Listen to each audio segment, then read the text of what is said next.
Assalamualaikum warahmatullahi wabarakatuh. Waalaikumsalam warahmatullahi wabarakatuh. Bismillahirrahmanirrahim. Alhamdulillahi rabbil alamin. Wal aqibatu lil muttaqin. Wala udwana illa 'alal zalimin. والصلاة والسلام على أشرف الأنبياء والمرسلين إمام المتقين سيد الغر المحجلين وعلى آله وأصحابه المجاهدين الطاهرين أما بعد.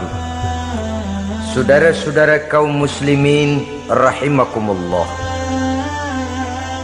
Nabi Musa alaihi salam adalah salah seorang nabi yang termasuk di dalam kelompok ulul azmi, 5 di antara yang terbesar. Beliau mendapat gelar kalimullah, artinya rasul yang pernah diajak dialog langsung oleh Allah subhanahu wa ta'ala. Seperti yang kita maklum bahwa di zaman Nabi Yusuf alaihi salam, beliau membawa serta seluruh keluarganya untuk tinggal di Mesir. Maka berkembang biaklah keturunan Bani Israel di tanah Mesir. Sampai di zaman pemerintahan Ramses II yang merasa khawatir dengan semakin banyaknya keturunan Bani Israel di Mesir akan menghancurkan kekuasaan daripada kerajaannya. Ramses II inilah yang kita kenal sebagai Fir'aun di zaman Nabi Musa alaihi salam. Maka terjadilah kemudian kebijaksanaan yang tidak bijaksana. Orang-orang tua dari Bani Israel dikerjakan secara paksa, membangun bangunan-bangunan mercusuar. Kemudian bayi-bayi dari Bani Israel dibunuh. Orang tuanya disuruh kerja paksa, bayi laki-lakinya dibunuh, dengan target agar Bani Israel hapus dari permukaan bumi ini. Tetapi kehendak Allah pasti juga akan terjadi. Maka lahirlah Nabi Musa alaihi salam, yang kelahirannya disembunyikan oleh orang tuanya dari pengetahuan umum. Namun bagaimanapun disembunyikan, kekhawatiran itu datang juga di hati ibu Nabi Musa alaihi salam. Allah kemudian memberikan ilham kepada ibu daripada Nabi Musa, masukkan anakmu ke dalam satu peti, hanyutkan di sungai Nil. Itu dilakukan oleh ibu Nabi Musa alaihi salam. Dimasukkannya bayi Musa ini ke dalam peti, ditutup rapat, dihanyutkan di sungai Nil. Kemudian ibu tadi memerintahkan saudara perempuannya untuk mengikuti kemana peti ini hanyut di bawah arus sungai Nil. Adapun peti ini kemudian hanyut dibawa oleh arus sungai Nil memasuki istana Fir'aun. Maka permaisuri atau istri daripada Fir'aun melihat peti hanyut itu, diperintahkan tentaranya untuk mengambil peti tadi. Manakala peti terbuka, berisi seorang bayi laki-laki yang sangat mungil, sangat gembiralah istri daripada Fir'aun. Diusulkannya kepada suaminya agar bayi laki-laki tadi diambil saja, dijadikan sebagai anak angkat, dipelihara dan dibesarkan dalam istana. Fir'aun menerima usul daripada istrinya. Maka sejak saat itu dijaga, dipelihara dan dibesarkanlah Nabi Musa alaihi salam di lingkungan istana Fir'aun laknatullah alaihi. Begitulah ia memasuki masa remajanya, tumbuh sebagai anak angkat daripada Fir'aun dengan segala fasilitas yang serba cukup di dalam istana Fir'aun. Sampai pada masanya di mana ia kemudian menyadari bahwa ia sebenarnya bukan dari keturunan orang-orang Mesir, tapi berasal dari keturunan Bani Israel. Sehingga satu hari ketika ia keluar dari istana, ia bertemu dengan orang yang sedang bertengkar. satu dari keturunan Bani Israel, satu lagi dari orang Mesir. Musa membantu orang Israel ini melerai perkelahian, tapi kemudian Nabi Musa memukul orang Mesir tadi, dan memang hebat, sekali pukul mati. Saudara-saudara, tidak sengaja Nabi Musa itu hanya memukul, memberikan peringatan, tapi mati. Ini disembunyikan oleh Nabi Musa, tapi bagaimanapun disembunyikannya, akhirnya toh tahu. Apalagi Fir'aun sejak awal memang sudah mendapat firasat. Jangan-jangan inilah yang banyak diramalkan oleh dukun-dukunku, ahli nujum di istanaku, bahwa akan lahir seorang anak laki-laki dari keturunan Bani Israel yang akan menghancurkan kekuasaanku, memusnahkan kerajaanku. Jangan-jangan ini orangnya. Sejak hari pertama menemukan bayi Musa, Fir'aun sudah punya firasat ke arah itu. Tapi karena kalah oleh desakan istrinya, maka diterimalah Musa untuk dibesarkan di dalam lingkungan istana. Sehingga akhirnya oleh karena perasaan bersalah ini, Nabi Musa melarikan diri. Melarikan diri dari istana Fir'aun setelah nyata-nyata bahwa dia memang keturunan Bani Israel. Melarikan dirilah Nabi Musa alaihi salam keluar dari Mesir menuju negeri Madian. Di dalam pengembaraannya, saudara-saudara, di satu lembah, Nabi Musa ketika itu belum menjadi nabi. Pemuda Musa ketika itu sedang beristirahat. Dari kejauhan dilihatnya orang sedang berdesak-desakan. Rupanya adalah pengembala-pengembala kambing yang akan mengambil air dari dalam sumur. Mereka berdesak-desakan, berebut karena sumur cuma satu, yang ngambil air kelewat banyak. Di antara desakan-desakan orang itu, Nabi Musa melihat dua orang wanita kakak beradik minggir saja, tidak ikut berdesak-desakan. Nabi Musa menghampiri dua wanita tadi. Kamu sedang apa di sini? Kami sebenarnya ingin mengambil air. Kenapa tidak ikut berdesak-desakan? Itulah soalnya, mereka laki-laki semua, gagah perkasa pula. Kalau kami ikut berdesak-desakan, bagaimana jadinya kami? Biarlah kami mengalah, menunggu sampai mereka selesai semuanya, baru kami akan mengambil air. Mengertilah Nabi Musa bahwa wanita kakak beradik ini demikian halus akhlaknya, gak mau berdesak-desakan sama orang laki. Budi pekertinya sedemikian luhur. Tungguin aja dah, ntar juga beres. Kalau semua udah kan pada minggir, kita nggak pakai berdesak-desakan. Saudara hadirin, menyadari kodrat kewanitaannya, sehingga berdesak-desakan itu saja sudah dianggap bisa mengurangi citranya sebagai wanita. Biar dia ngalah aja, tungguin ntar juga rapi. Bukan malah ikut ngerangsek. Enak nih berdesakan sama orang laki nih, lumayan nih.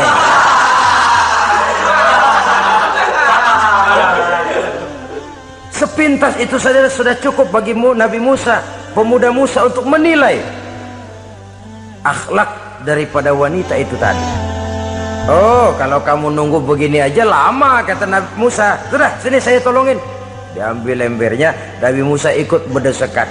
Karena Nabi Musa memang kuat badannya, gak lama sudah dapat air. Sodorkan ke sana.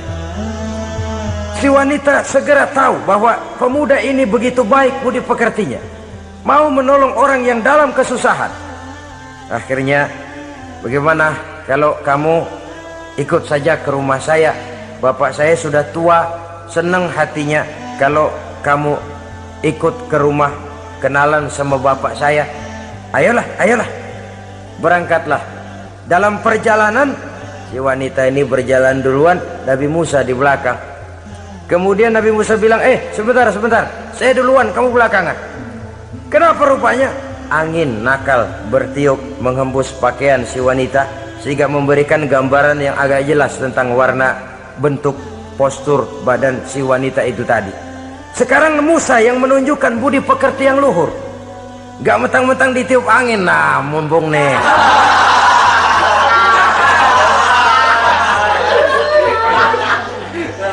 rezeki nih, kapan lagi nyari yang begini ya? Jadi dua-duanya sudah menunjukkan satu akhlak yang sangat luhur. Dan manakala sampai di rumah si wanita kakak beradik tadi, diceritakanlah halnya bahwa dia ditolong oleh seorang pemuda. Inilah orangnya. Sangat bersukacitalah hati orang tua kedua wanita itu tadi. Lalu usul si wanita tadi, Pak, kita kan di sini banyak punya kambing, nggak ada yang bantuin gembala. Bapak sudah tua. Kalau ini orang kita minta tinggal di sini saja, gimana Pak? Ya terserah kamulah. Akhirnya Nabi Musa tinggal di sana. Menurut satu riwayat 8 tahun ikut mengembalakan kambing. Dan orang tua tadi tidak lain adalah Nabi Syuaib alaihi salam, yang pada akhirnya kemudian Nabi Musa dikawinkan dengan wanita itu tadi. Setelah berumah tangga, Nabi Musa ingat kembali bahwa ia sesungguhnya keluar dari Mesir karena menghindarkan diri, bahwa kaumnya Bani Israel hidup di Mesir itu tertindas di bawah rezim kekuasaan Fir'aun yang zalim. Dikerjakan secara paksa, wanita dipermalukan, bayi-bayi laki-laki dibunuh. Tergerak hatinya. Dia sudah enak, punya mertua bijaksana, punya istri cantik, hidup tenang sebagai pengembala kambing. Tapi nurani kebangsaannya berontak. Saya tidak boleh bersenang-senang sementara bangsa saya ditindas. Saya tidak boleh menari di atas bangkai saudara saya. Saya tidak boleh tersenyum di atas penderitaan saudara-saudara saya. Saudara-saudara saya Bani Israel merintih di bawah penindasan Fir'aun. Saya harus membebaskan mereka. Diceritakanlah hal ini kepada mertuanya. Wah, kalau pakai bahasa mertua, saya mau kembali ke Mesir. Untuk apa Musa? Untuk menyelamatkan saudara-saudara saya Bani Israel yang masih dalam cengkraman kezaliman rezim Fir'aun. Saya harus membebaskan mereka. Ya kalau memang itu tekadmu nak, berangkatlah. Bapak mengiringimu dengan doa. Berangkatlah Nabi Musa bersama istrinya. Sampai ketika beliau sedang istirahat di satu lembah, dari kejauhan beliau melihat ada api menyala. Beliau berkata kepada istrinya, kau tunggu di sini. Tidak lama saya akan kembali. Saya akan menghampiri api itu. Berangkat Nabi Musa ke arah api menyala tadi. Makin didekati makin terang sinarnya. Sampai kemudian terdengar suara, ya Musa, inni ana rabbuka fakhla' na'laik. Innaka bil wadil muqaddasi tuwa wa ana akhtartuka fastami' lima yuha. Wahai Musa, akulah Tuhanmu, bukalah terompahmu. Sesungguhnya engkau berada di satu lembah yang disucikan bernama lembah tua. Aku telah memilihmu Musa, dan sekarang dengarlah apa yang diwahyukan kepadamu. Pada saat itulah turun wahyu pertama, dan resmilah sudah Nabi Musa diangkat menjadi Rasul oleh Allah Subhanahu wa ta'ala di satu lembah di Bukit Tursina. Apa wahyu yang pertama turun? Bunyinya, innani anallah la ilaha illa ana fa'budni. Sesungguhnya aku inilah adalah benar-benar Tuhanmu, tidak ada Allah selain daripada aku, maka hendaklah engkau hanya beribadah menyembah kepada aku. Ini umum saudara. Semua Rasul yang diutus Allah, inilah ajaran prinsipnya. Anallah la ilaha illa ana, akulah Allah Tuhanmu, tidak ada Tuhan lain selain Allah. Semua Rasul membawa ajaran ini. Oleh sebab itu, bukan hanya sekadar percaya kepada Tuhan saja yang penting. Sudahlah, pokoknya kan percaya kepada Tuhan. Iya, Tuhan yang mana?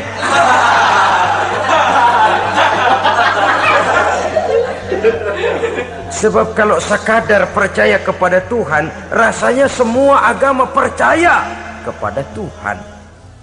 Begitulah orang Hindu percaya kepada Tuhan, tapi Tuhan menurut mereka Trimurti, Wisnu, Siwa, Brahma. Orang Buddha percaya kepada Tuhan, tapi Tuhan dalam pandangan mereka ada Tuhan kecil Hinayana, ada Tuhan besar Mahayana. Orang Majusi juga percaya kepada Tuhan, tapi Tuhan dalam pandangan mereka ada Tuhan kebaikan namanya Ahriman, ada Tuhan kejahatan namanya Ahura Mazda. Orang Nasrani juga percaya kepada Tuhan, tapi Tuhan kata mereka dalam bentuk Trinitas, Tuhan Anak, Tuhan Bapa, Ruhul Kudus. Ini semua Tuhan dalam pandangan mereka. Jadi kalau sekadar percaya kepada Tuhan, percaya kepada Tuhan, percaya kepada Tuhan, Tuhan yang mana? Itu yang prinsip. Itu yang prinsip. Sebab salah kita dalam mempercayai Tuhan, kita akan terjebak ke dalam penyakit kalau tidak kufur, syirik, dan dua-dua itu bapak moyangnya dosa.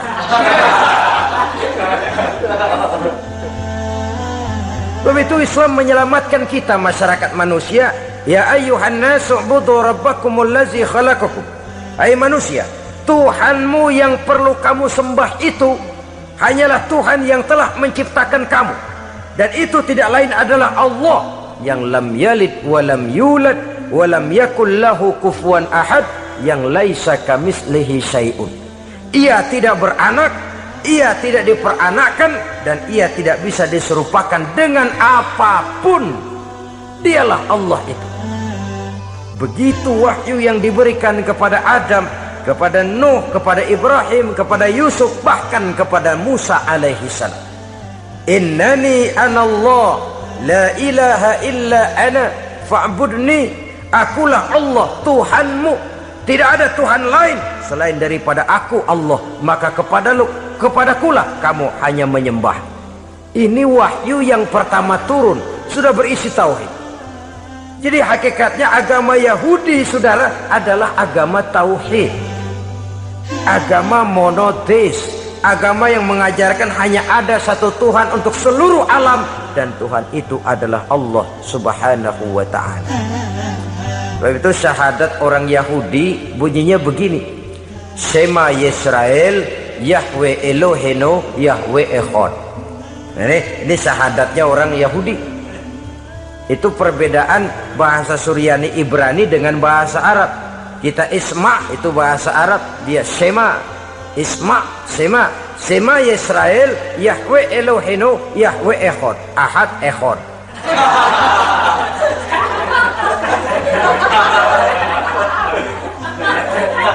Maksudnya jelas, Shema Yisrael Yahweh Elohenu Yahweh Echad.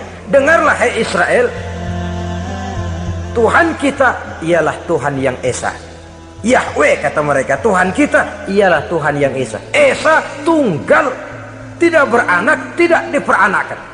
Kalau masih beranak, masih diperanakan, jangan Esa disebut, sebab dia masih berbilang. Dan maha suci Allah daripada sifat berbilang. Jadi asas dari seluruh misi yang dibawa oleh Rasul yang 25 itu sama, tauhid inti ajarannya. Setelah tauhid, wa aqimis sholata li dzikri, dan dirikanlah solat untuk mengingat aku. Jadi solat pun diwajibkan kepada Nabi Musa, cuma teknisnya yang berbeda. Bagaimana solat di zaman Nabi Musa, bagaimana solat di zaman Nabi Sulaiman, bagaimana solat di zaman Nabi Muhammad. Prinsipnya sama, solat, teknisnya yang berbeda. Zaman Nabi Sulaiman konon solat itu tidak pakai ruku, tidak pakai sujud, diri saja. Makanya Nabi Sulaiman itu menurut riwayat meninggalnya dalam posisi berdiri. Artinya apa? Dalam keadaan solat beliau itu. Bukan diri ngejedek kayak kita nungguin bus, bukan.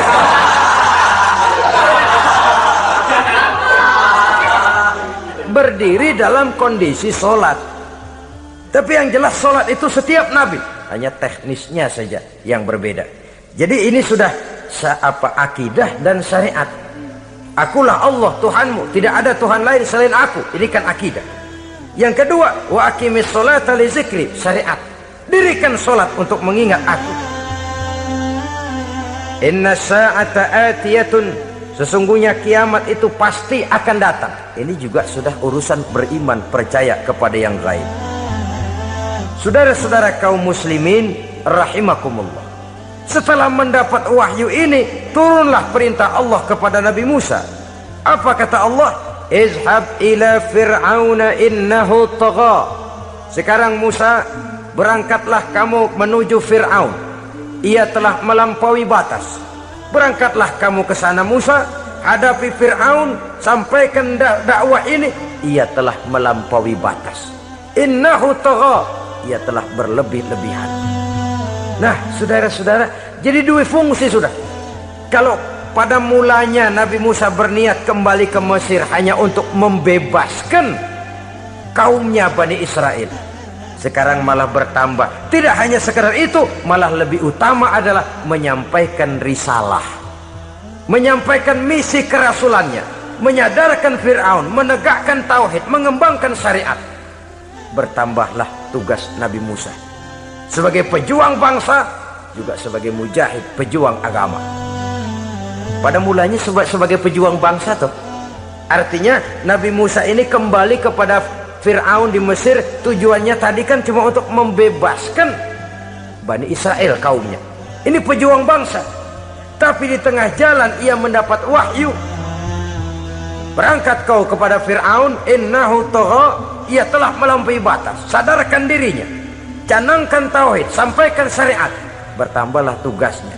Lebih daripada sekedar pejuang bangsa, ia juga pejuang agama, pejuang tauhid. Dwi fungsi.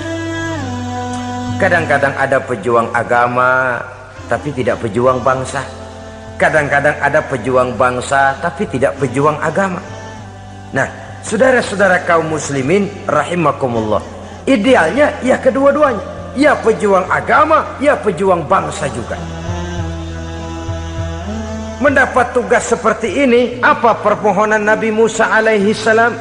Beliau berkata, qala rabbi shrah li sadri wa yassir li amri wahlul 'uqdatam min lisani yafqahu qawli waj'al li waziran min ahli Haruna akhi usdud biha uzri. Ini permohonan Nabi Musa ketika dilantik menjadi rasul, diberikan tugas, berangkat kau ke Mesir, sampaikan risalah ini kepada Fir'aun karena ia telah melampaui batas. Apa permohonan Nabi Musa? Rabbi syrah li sadri, ya Allah lapangkan hati saya. Wa yassir li amri, mudahkan urusan saya. Wahlul 'uqdatam min lisani, buka kebekuan lidah saya. Yafqahu qawli, sehingga mereka mengerti apa yang akan saya bicarakan. Ini kondisi dasar. Memulai satu perjuangan dengan persiapan dasar. Apa permohonan pertama? Isyrah li sadri, lapangkan jiwa saya. Menghadapi musuh dengan jiwa yang lapang itu penting. So, kalau kita menghadapi musuh dengan jiwa yang sempit, kita sudah kalah sebelum perang. Menghadapi musuh dengan jiwa yang lapang, artinya masih berharap kalau dia mau mengikuti ajaran ini. Jadi pada tahap pertama itu datang bukan sebagai orang yang mau membasmi, tapi sebagai orang yang mau menyelamatkan. Ini perlu jiwa yang lapang. Sebab dakwah Nabi Musa itu kan pertama menyadarkan Fir'aun dulu. Nanti akan kita lihat setelah disadarkan dengan kata-kata, tidak kena juga dengan bukti berupa mukjizat. Masih bandel juga. Musa mohon supaya dikirim bencana. Masih nggak mempan juga, habis urusan. Jadi ada tahapan sesuai dengan kemungkinan Fir'aun bisa menerima. Sama juga bayi itu kan kalau baru lahir ke dunia, brol kasih susu emaknya dulu, gedean dikit bubur, gedean lagi nasi ulek dah. Udah gede betul nasi, udah gede banget jengkol jijelin.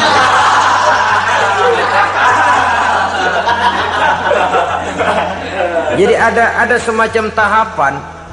Kalau begitu lahir dikasih jengkol kan habis. Peringatan dulu, setelah peringatan bukti berupa mukjizat, dihadapkan dengan sihir, menang mukjizat. Masih tidak mempan juga, teguran, dikirimkan azab, dikirimkan bencana. Masih tidak mempan juga, sudah ditenggelamkan oleh Allah di Lautan Merah. Itu akan kita ceritakan kemudian nanti. Jadi apa yang diminta oleh Nabi Musa, ya Allah lapangkan hati saya menghadapi Fir'aun ini, Fir'aun CS, Fir'aun, Haman dan lain-lain. Dan jangan lupa Fir'aun itu cuma ya hakikat tapi juga simbol. Hakikatnya memang ada yang namanya Fir'aun itu. Simbol karena Fir'aun selalu berkembang. Di setiap zaman, di setiap tempat, Fir'aun selalu ada. Cuma liciknya Fir'aun ini kemana dia pindah, ke situ dia ganti nama. Orang sering lupa, padahal isinya Fir'aun. Namanya bisa Hitler, namanya bisa Mussolini, namanya bisa Stalin, tapi isinya Fir'aun. Kemana dia tinggal, di situ dia ganti nama. Simbol dari kekuasaan yang terlepas dari kontrol iman. Simbol dari kekuasaan yang menyebabkan orang lupa diri dan lupa daratan. Dan sebenarnya mah Fir'aun mulanya cuman raja tuh, raja doangan dia. Cuman kelamaan jadi raja, kagak mau turun-turun. Akhirnya dia menganggap tidak ada yang lebih tinggi daripadanya. Apalagi ketika Nabi Musa datang mengajarkan ada Tuhan lain, yaitu ada Tuhan yang sebenarnya, yaitu Allah.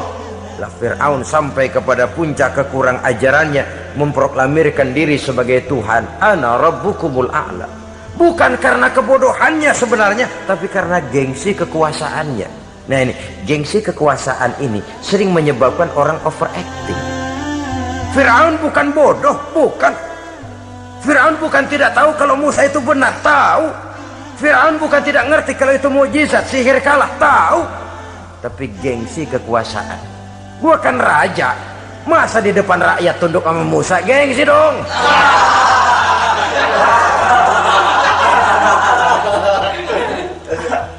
Cobalah lihat, gengsi kekuasaan sering membuat orang mau menginjak-injak kebenaran, mau membohongi hati nuraninya sendiri, mau membohongi kolbinya, hatinya. Padahal itu sudah, orang kalau sudah hatinya sendiri dibohongin, apalagi orang lain, sudah manusia paling kejam itu. Cuma karena gengsi kekuasaan saja. Gengsi kekuasaan kadang menganggap remeh kecil Nabi Musa, kadang merasa besar di depan rakyatnya, tiba-tiba harus tunduk kepada dakwah Musa. Ntar dulu, ada apa sama Musa? Dia kanyut, gue yang ngangkat. Iya toh, peristiwa di Sungai Nil itu, karena aku yang nyelamatin, aku yang besarkan dia di istanaku. Gengsi kekuasaan sering menyebabkan orang overacting. Bukan karena kebodohannya, dia tahu itu benar, tapi dia berat untuk mengikutinya. Kenapa? Gengsi kekuasaan. Inilah watak Fir'aun. Oleh sebab itu Nabi Musa minta, ya Allah, lapangkan hati saya menghadapi orang kayak Fir'aun ini. Wa yassirli amri, dan mudahkan urusan saya. Ini, orang berjuang itu saudara, setelah segala taktik dan strategi dibicarakan, segala persiapan fisik disiapkan, jangan lupa wa yassirli amri, ya Allah, mudahkan urusan saya. Sebab sepanjang yang bisa kita lakukan hanyalah berusaha dan berusaha. Kepastian, ketentuan, hak prerogatif daripada Allah Azza wa Jalla. Kalau Allah memberikan kemudahan, satu dunia orang mau menghadang, no problem. Kalau Allah sudah memberikan kemudahan, satu dunia orang mau mendatangkan kesulitan, gak ada gunanya. Wa yassirli amri, mudahkan kiranya urusan saya ini ya Allah. Karena sudah terbayang oleh Musa. Pertama, faktor psikologis. Bagaimanapun Fir'aun itu kan bapak angkat sendiri. Ya orang kalau nasihatin orang lain barangkali nggak terlalu jadi beban moral. Tapi kalau sudah menasehati orang yang pernah mengasuh dan membesarkan dia, itu kan beban moral. Sulit posisi ini. Apalagi kekuasaan mutlak berada di tangannya, tentaranya gagah perkasa. Wa yassirli amri, mudahkanlah urusan saya ya Allah. Lapangkan hati, mudahkan urusan. Saudara-saudara kaum muslimin rahimakumullah, permohonan yang ketiga dari Nabi Musa setelah minta dilapangkan hati dan dimudahkan urusan, wahlul 'uqdatam min lisan, bukalah kebekuan lidahku. Satu riwayat menjelaskan bahwa Nabi Musa memang agak gagap kalau bicara. Riwayat lain menjelaskan bahwa beliau agak sedikit cadel. Tapi yang jelas, minta agar dibukakan kebekuan lidah. Ini mengandung satu pelajaran. bahwa cara menyampaikan sesuatu akan sangat menentukan sesuatu itu sendiri. Sesuatu yang baik, kalau salah cara kita mengucapkannya, salah cara kita menyampaikannya, jadi tidak baik kesan orang. Ini soal ucapan. Soal hati itu Allah saja yang tahu. Tapi kan orang sebelum tahu hati ini, omongan yang didengar, tingkah laku yang dilihat. Maka ini yang diminta oleh Nabi Musa alaihissalam. Misi risalah ini berat. Menyampaikan pesan ilahi ini tidak ringan. Kalau salah saja ngomong, akan timbul kesalah pengertian. Oleh sebab itu, wahlul 'uqdatam min lisani, bukalah kebekuan lidah saya ini, supaya lancar bicara untuk menyampaikan yang hak, menghancurkan yang batil. Cara kita menyuguhkan sesuatu sangat menentukan sesuatu itu sendiri. Saudara datang ke rumah saya, yang saya suguhkan cuma segelas teh pahit dan singkong goreng, tapi kalau dengan kata-kata yang menyentuh, enak didengar telinga, nggak berasa tuh singkong goreng. Sebaliknya yang disuguhkan makanan mahal, mewah, lezat, caranya kasar, omongannya nggak enak didengar. Makan dah sikat abisin deh, gue tau lu lapar, abisin deh.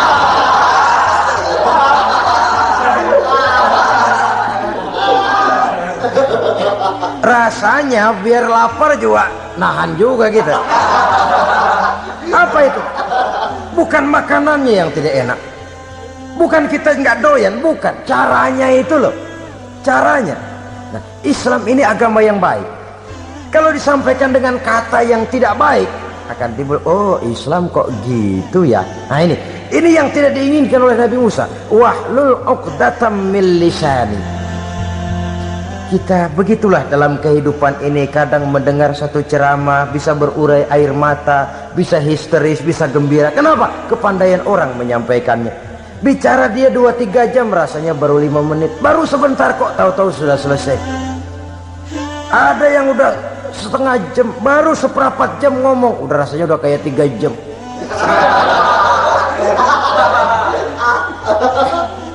Kita udah berbisikkan, udah dah.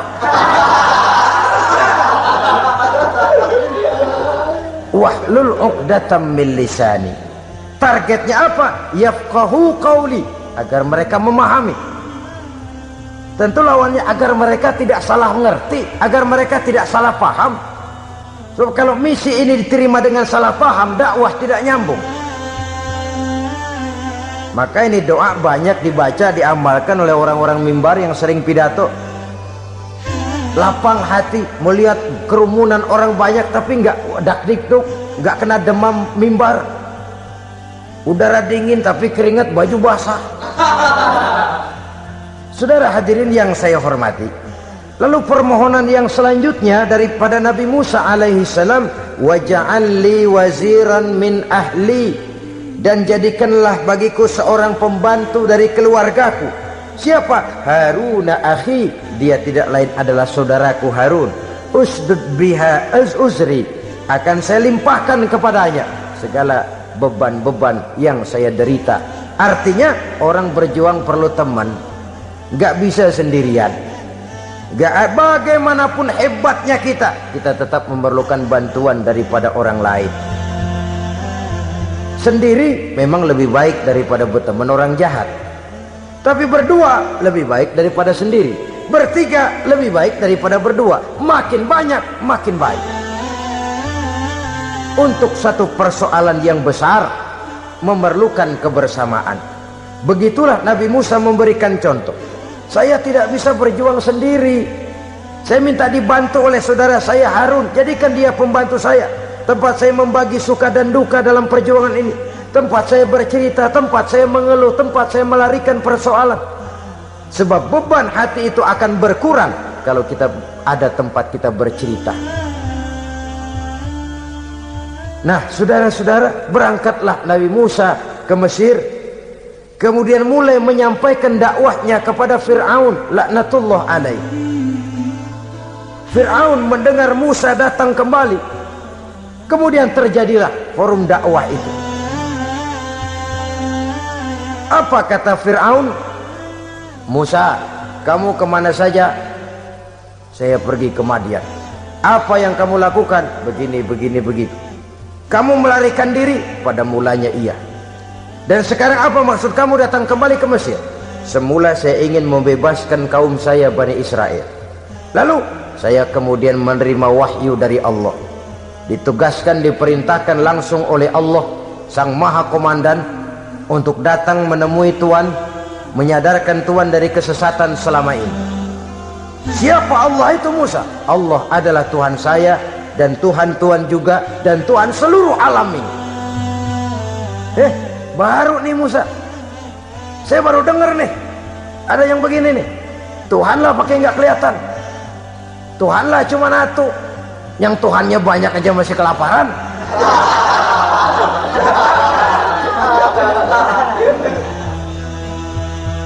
Di mana Tuhan? Tuhan saya bersemayam di aras, tempat yang sangat tinggi. Hei Haman, kata Fir'aun kepada Perdana Menterinya, bikin menara yang tinggi. Bikin rakyat kerja paksa lagi, bikin menara tinggi, naik Fir'aun ke atasnya, melepas panah dari atasnya.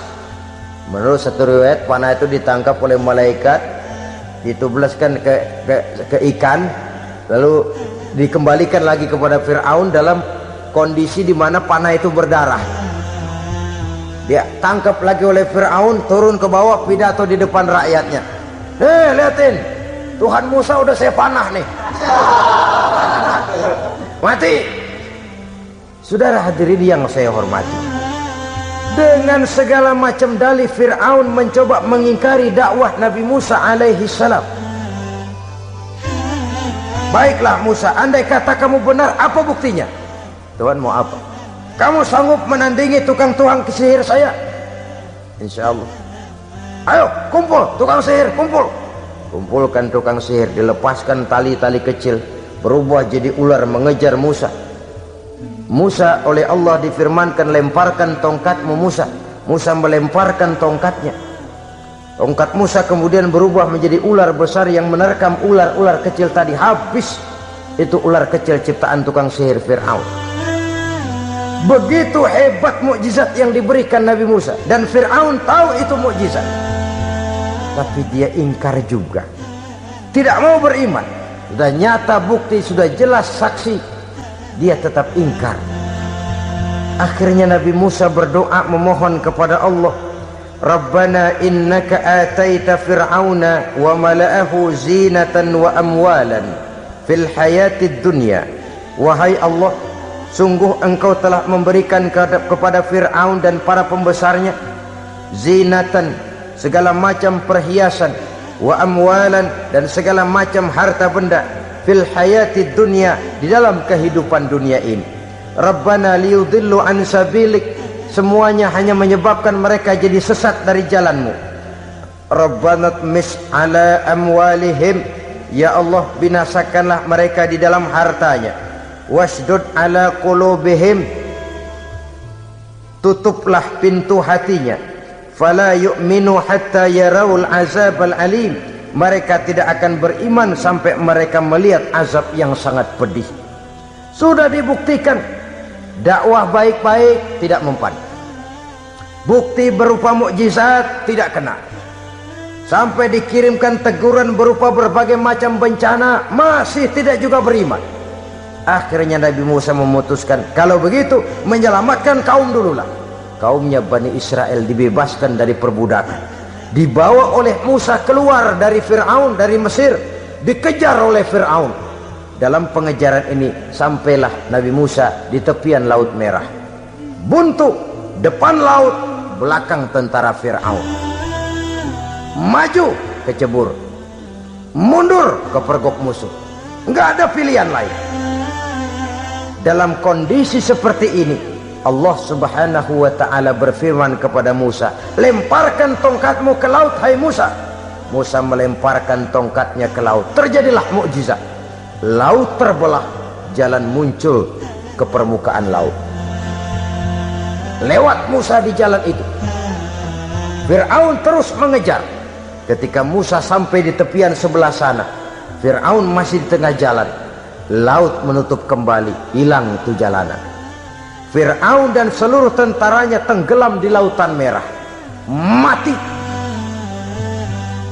Pada saat kondisi seperti itulah Fir'aun dalam keadaan menghadapi sakaratul maut, napas cengap-cengap, hampir putus di leher, berkata dia, amantu bi Rabbi Musa wa Harun. Kalau begini mah saya juga percaya dah sama Tuhan, percaya dah sama Tuhannya Musa dan Tuhannya Harun. Kata malaikat maut, kemarin kemana mas?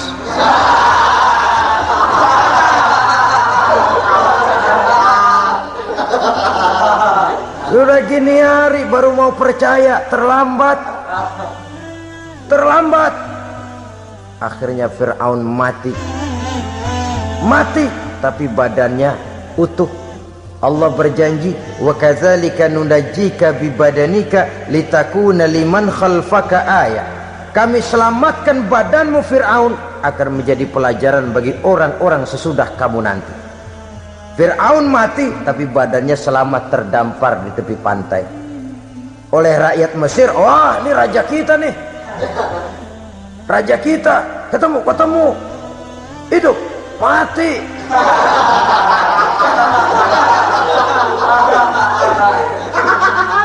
Kemudian sesuai dengan tradisi raja waktu itu, dimumilah badannya, diawetkan, sehingga sampai sekarang jenazah atau jasad daripada Fir'aun ini masih tersimpan dengan baik di museum negara di Mesir itu.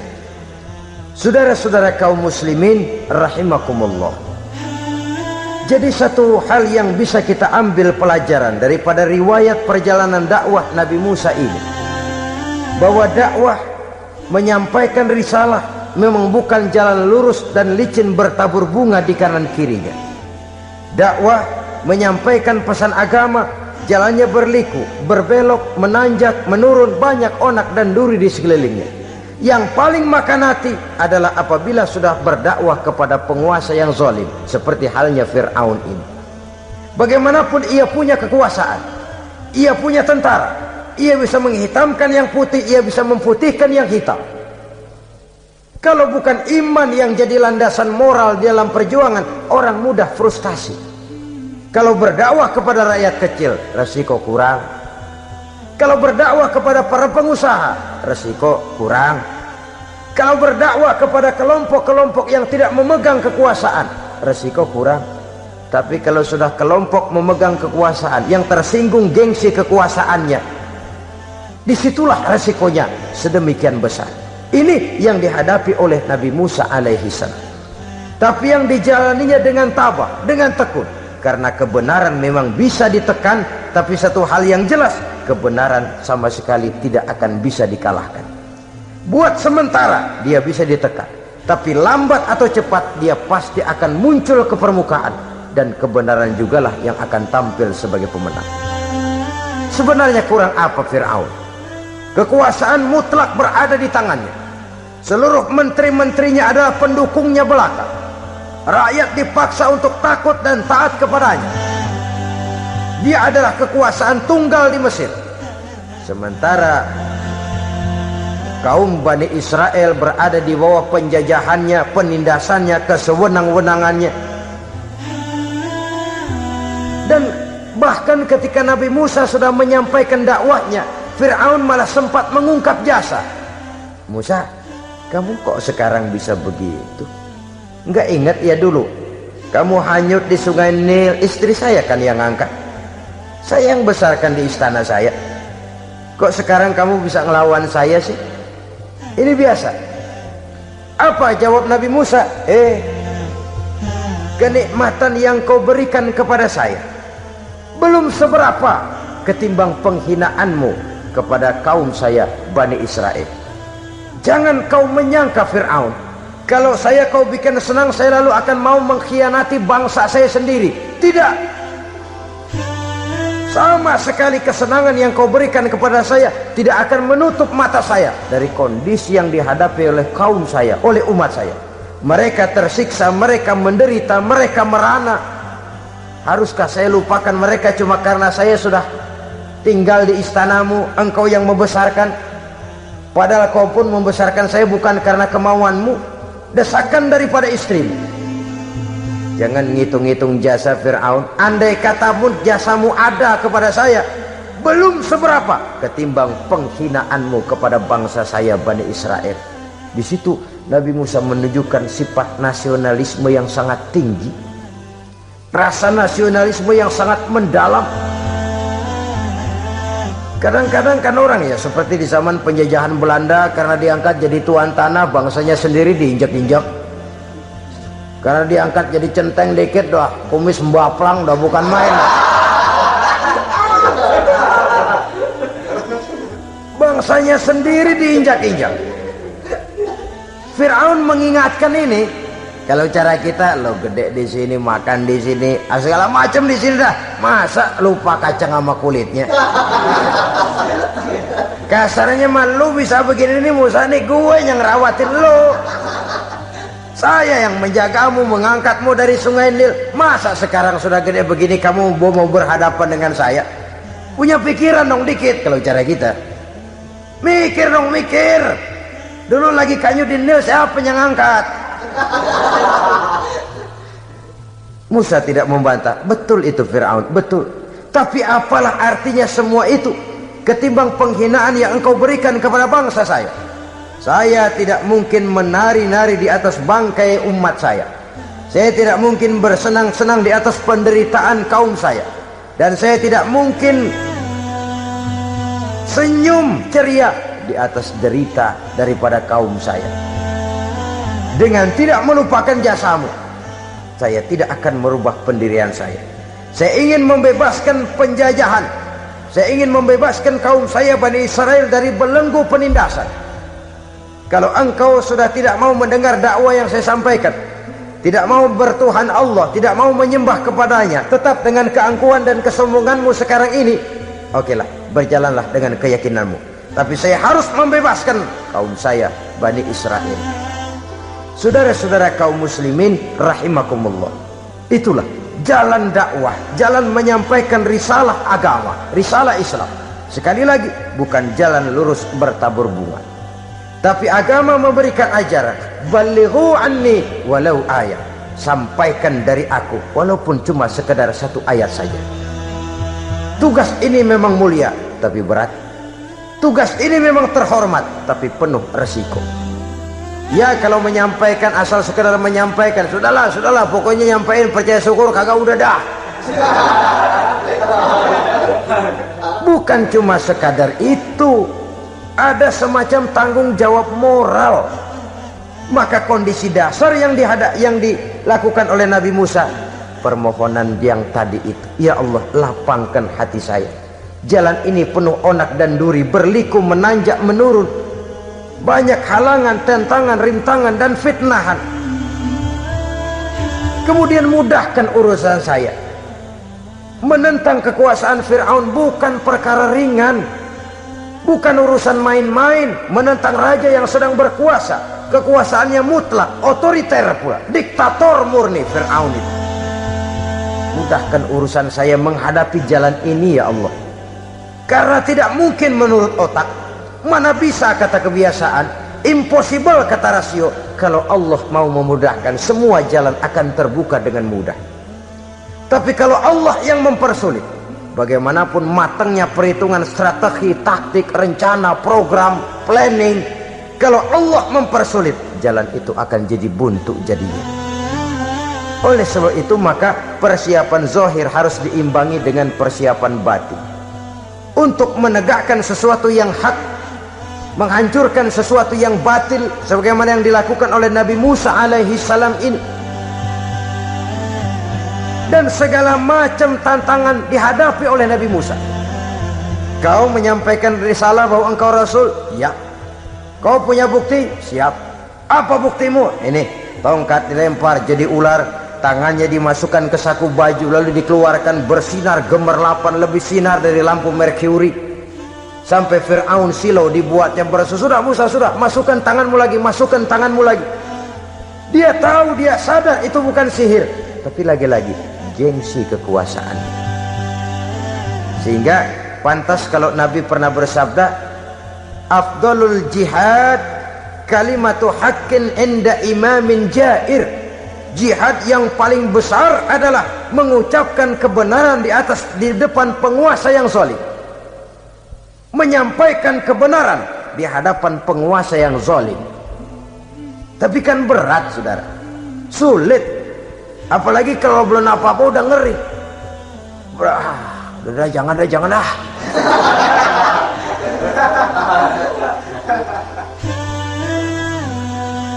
Itu sebabnya Ishrah li sadri, lapangkan hati saya. Saya tidak punya kepentingan apa-apa kecuali menyampaikan kebenaran.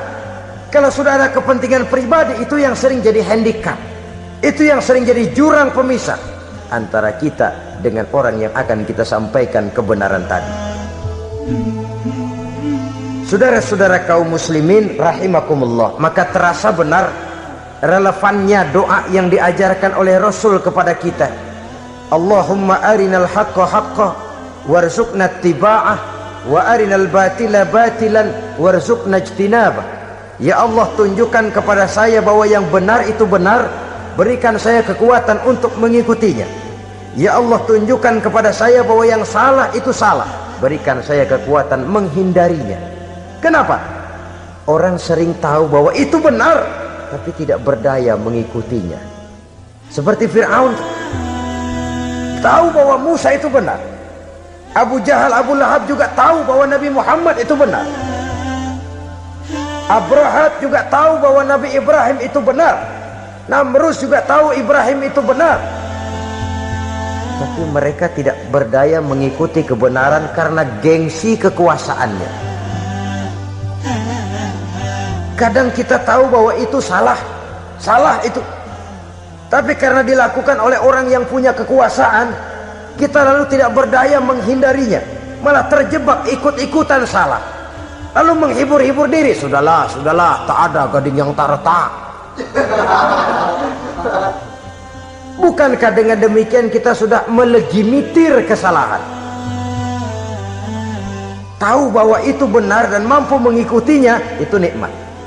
Tapi tahu itu benar namun tidak berdaya mengikutinya, itu mendatangkan siksaan batin. Tahu itu salah dan mampu menegur, itu nikmat. Tahu bahwa itu salah tapi larut ikut salah, nimbrung dalam kesalahan, itu mendatangkan tekanan batin. Jadi tahu kebenaran itu penting, tapi terketuk hati mengikuti kebenaran itu jauh lebih penting. Semua kita tahu Islam itu benar, tapi semua yang tahu Islam itu benar maukah mengikuti ajaran Islam? Tidak. Semua orang tahu kalau judi itu batil. Hatta penjudi yang paling kakap pun mesti tahu kalau itu batil, itu tidak baik. Tapi dia tidak berdaya untuk menghindarkannya, terjebak ke dalam penyakit itu tadi. Oleh sebab itu, saudara-saudara kaum muslimin yang saya cintai, tidak ada satu ucapan yang lebih baik. Dalam istilah Quran itu Allah menjelaskan, wa man ahsanu qawlan mimman da'a ila Allah wa amila salihan wa qala innani minal muslimin.